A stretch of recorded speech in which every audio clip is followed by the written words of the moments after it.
Common problem ఇంకొకటి ఏంటంటే కంట్రాక్చర్స్ అంటే ఎస్పెషల్లీ కాలిన వాళ్ళలో కాలిన పుండ్లన్నీ మానిపోయిన తర్వాత ఏదైతే జాయింట్స్ దగ్గర కాలడం ఉన్నప్పుడు అక్కడంతా కాంట్రాక్చర్ అని ఫామ్ అవుతుంది. అంటే జాయింట్స్ దగ్గరకు వచ్చేస్తాయి అనమాట. బికాస్ ఆ స్కార్ టిష్యూ టైట్ అయిపోయి దగ్గరికి లాగేస్తూ ఉంటుంది. దీన్నే కాంట్రాక్చర్స్ అంటారు. Hi everyone, I'm doctor Shashikant, senior consultant cosmetic and plastic surgeon. So ఈ కాంట్రాక్చర్స్ అనేది ఎప్పుడు ఫామ్ అవుతాయి? ఎస్పెషల్లీ లోతుగా కాలినప్పుడు ఏమవుతుంది, అక్కడ ఉన్న చర్మము పైన ఎపిడర్మిస్ డర్మల్ లెవెల్లో కూడా బాగా కాలిపోయినప్పుడు అదంతా పోయి అదే హీల్ అయిపోయినప్పుడు, చాలా సార్లు ఏమవుతుంది, చర్మం వేయకుండా అదే హీల్ అయిపోయినప్పుడు ఆ స్కార్ టిష్యూ కాంట్రాక్ట్ అవుతుంది. సో ఎస్పెషల్లీ జాయింట్ మీద ఏదైతే జాయింట్ మీద మనకి బర్న్ వూండ్ హీల్ అయిపోతుందో అది ఏం చేస్తుంది, హీల్ అయినప్పుడు అది టైట్ అయిపోయి జాయింట్స్ దగ్గరికి తీసేస్తుంది అనమాట. సో అలా కాంట్రాక్చర్స్ ఫామ్ అవుతాయి. ఈ కాంట్రాక్చర్స్ ఒక్కోసారి స్కిన్ గ్రాఫ్ట్ వేసినా కూడా ఫామ్ అయ్యే అవకాశం ఉంటుంది. ఎందుకంటే స్కిన్ గ్రాఫ్ట్ అనేది పల్చటి చర్మం వేస్తాం. సో పల్చటి చర్మం కూడా ఒక్కొక్కసారి లాగేస్తుంది, అది హీల్ అయిపోయి టైట్ అయిపోతుంది. సో ఈ విధంగా కాంట్రాక్చర్స్ ఫామ్ అయ్యే అవకాశం ఉంటుంది. సో ఈ కాంట్రాక్చర్స్ దగ్గరికి లాగేసి జాయింట్ ఫంక్షన్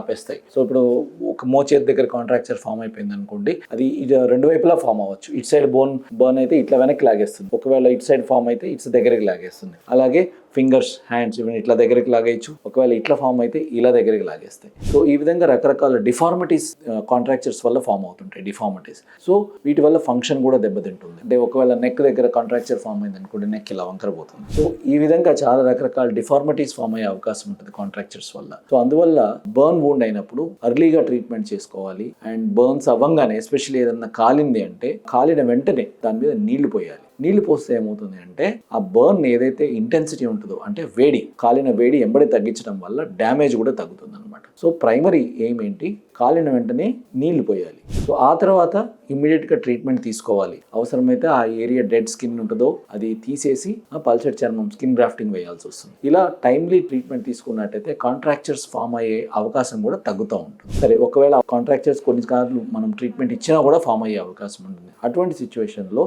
ఆ కాంట్రాక్చర్స్ని మనం రిలీజ్ చేయాలి. రిలీజ్ చేసినట్టే అది కట్ చేసి దాన్ని ఫ్రీ చేసేయాలి. ఆ ఏరియా ఏదైతే డెన్స్ స్కార్ టిష్యూ ఉంటుందో ఆ స్కార్ని తీసేసి అది జాయింట్ ఓపెన్ చేయాలి. ఫర్ ఎగ్జాంపుల్ ఇట్లా ఫింగర్ కాంట్రాక్చర్ ఫామ్ అయినప్పుడు ఇట్లా స్ట్రైట్గా చేసి అక్కడ ఏదైతే పుండ్ ఫామ్ అవుతుందో దాని మీద ఆ ఏరియాని బట్టి స్కిన్ గ్రాఫ్ట్, అది స్ప్లిట్ థిక్నెస్ స్కిన్ గ్రాఫ్ట్ అంటారు కొన్ని సిచ్యువేషన్స్. అంటే పల్చటి skin graft, like less than 1 mm thickness ఉన్న స్కిన్ గ్రాఫ్ట్ కొన్ని తీస్తాం. ఒక్కొక్కసారి ఇంపార్టెంట్ ఏరియాస్ లైక్ ఫేస్ మీద కానీ ఫింగర్స్ మీద కానీ ఆ ఫంక్షన్ ఎక్కడైతే ఇంపార్టెంట్ ఉంటుందో అక్కడ ఫుల్ థిక్నెస్ గ్రాఫ్ట్స్ అని వేస్తాం. ఫుల్ థిక్నెస్ అంటే చర్మం మొత్తం మీద దాని మందపాటి చర్మం తీసేస్తాం. సో మల్టిపల్ ఆ నార్మల్ చర్మం లేయర్స్ అన్ని ఇన్వాల్వ్ చేసి తీస్తాం అనమాట. సో అటువంటి చర్మం వేయాల్సి వస్తుంది. ఎక్కడైతే ఫేస్ మీద కానీ ఫింగర్స్ మీద కానీ, ఎస్పెషలీ ఫింగర్స్ ఇట్ సైడ్ మన చెయ్యి లోపల వైపు, హ్యాండ్ లోపల వైపు ఏదైతే ఉంటుందో అక్కడ ఫుల్ థిక్నెస్ స్కిన్ గ్రాఫ్టింగ్ వేస్తాం. సో ఇలా వేసినప్పుడు ఆ ఏరియాస్ ఓపెన్ అప్ అయిపోయి మళ్ళీ తర్వాత ఫిజియోథెరపీ వల్ల నార్మల్ ఫంక్షన్ తీసుకురాగలం అన్నమాట.